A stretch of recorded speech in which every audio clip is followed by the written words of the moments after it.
Okay, sure. Okay, then. Is it still on? Yeah. Oh, okay. Before the revival, I had different evangelistic teams come into my church, a husband and wife team. She was a beautiful singer.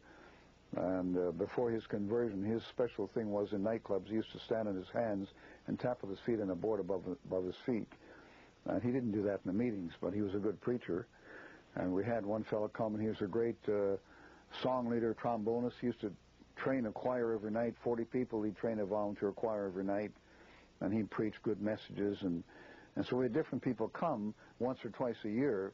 But when these people left, the church hadn't been changed or altered in the slightest. You might have a couple of people, backsliders, restored. You might have one or two people saved. Maybe some people started tithing. Maybe a couple of people joined the church.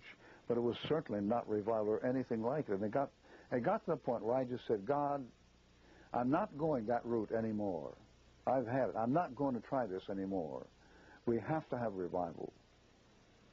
And that's really what happened there. And then we found what God could do when we got out of His way. And Ralph and Lou Sotero were certainly prepared by God and used of God in wonderful ways. They were very transparent, too, in their testimony to the people. They never created any impression that they felt they were big shots, and not at all. Sometimes Ralph might say something and Lou might even correct him in a meeting in front of the crowd, and there's no bad feeling about that. They just did it. They were honest and humble and pliable, and it was such a refreshing thing. What happened was actually I told a missionary I had in my church, I told him how I felt, and he said, try and get Ralph and Lou Sotero. And I said, who are they? I'd never heard of them. And he told me something about them, where they lived, and I got their address, and this is how the whole thing, how God put it all together. I should perhaps have pointed out Saskatoon was, at that time, was a city of 120,000. I think it's somewhere up to 200,000 now. And I had, as I mentioned before, a church of 175 members. We were running, before the revival, we were running about 300. The church, you could pack 350 in. We're pretty well full Sunday mornings. But it wasn't revival. But there's an old saying, if you ever go through revival fire, you'll have the smell of smoke in your clothes till the day you die. You'll never forget it. You'll never be satisfied with anything less. Okay.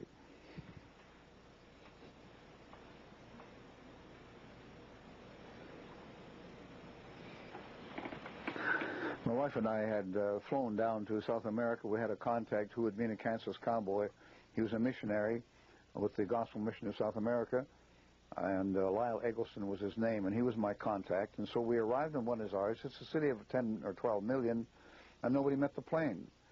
And so we didn't understand. He explained later that if you write down there, you want to use a small envelope and a small stamp. If you use a big, colorful stamp, and the guy in the post office likes it, he'll take the letter home. So my last two letters never got to him, somebody taking them home. So he knew I was coming, but he didn't know when. And so there we are, sitting in this air terminal, wondering what to do, you know. And my wife said, hey, that guy looks like an American. So I went over and said, good day, are you an American? No, he wasn't. He was Spanish. No, we didn't know any Spanish except C. And then I thought, hey, that guy looks like an American. That's him. So no, he was a Spanish guy. So we gave up on that. And we prayed. And to make a long story short, a fellow, a total stranger, he walked up and he bowed and he handed me a slip of paper. And on it said, Lyle Eggleston, 35 Obligado, that's the street where he lived, and his phone number. And then he bowed and walked away. So I phoned Lyle, and he came tearing down all apologies, and I told him what happened. He said, Bill, listen. He said, I've only been here a couple of months. Nobody knows me. I said, I know that. I phoned the Latin American Mission and the Sailors Mission. Nobody had even heard of you, and I thought we were in a wild goose chase. But he said, who was this guy? And I said, I described him. We went tearing all around the air terminal. We couldn't find him. Of course, there's thousands of people. It's a big air terminal there. We never did find him. So we finally had to conclude it was an angel sent from God, you know. And then my wife and I were riding in a bus one night, and we'd forgotten to ask where to get off. And we didn't have a clue where to get off. So the bus is packed. All the buses are packed. If you get on when the bus starts, you get a seat. Otherwise, you stand. So we're standing on to strap for the longest while, you know, whispering back and forth. What are we going to do? No, just trust the Lord. So we went on for half an hour, and then somebody leaned over in the dark and said, please get off at the next stop. So we did. And here it was Obligado, the street he lived on. The very street, you know. So how did that happen? How did he know where we were to get off, you know? So again, it must have been an angel, you know. So we had things like that happening in traveling in third world countries or other countries. When you don't know the language, God always comes through. Get many evidences of God's engineering and control and concern. You know, it's a wonderful thing to take chances for God.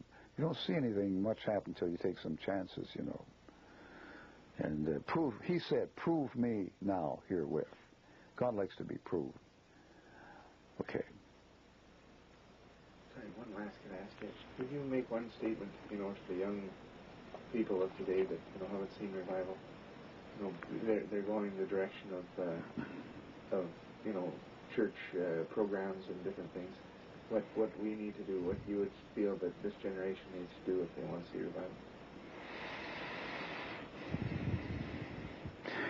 One thing would be if a Christian person wants revival, it would be a good thing to try and find some friend that would want revival if they could pray together. If two people could start praying together, you know, then maybe you might get another and three, and then maybe 4 or 5, you know, and get started.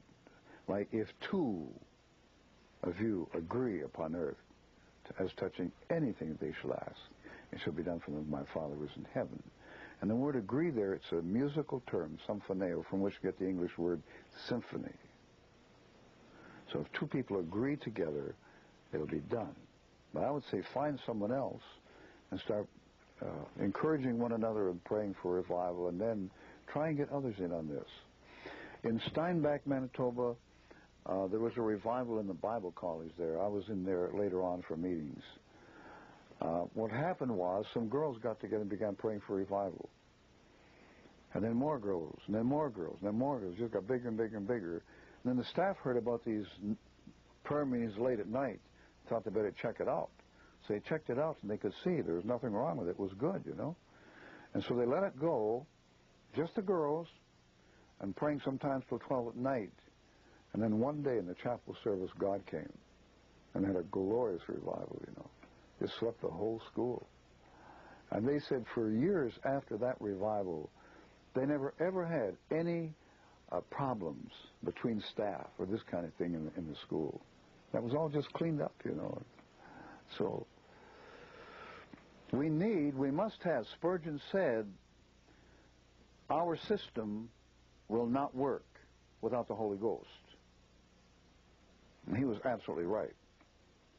He knew the power of God. You know, when he started off at Water Beach, it's a small town of 1,200 people, and he had a church of 40 people, and every second man was a drunkard. He was 18 years of age, no training, and in 2 years, the church went from 40 to 400. There wasn't a drunkard left in the area. And he said, we had Holy Ghost revival.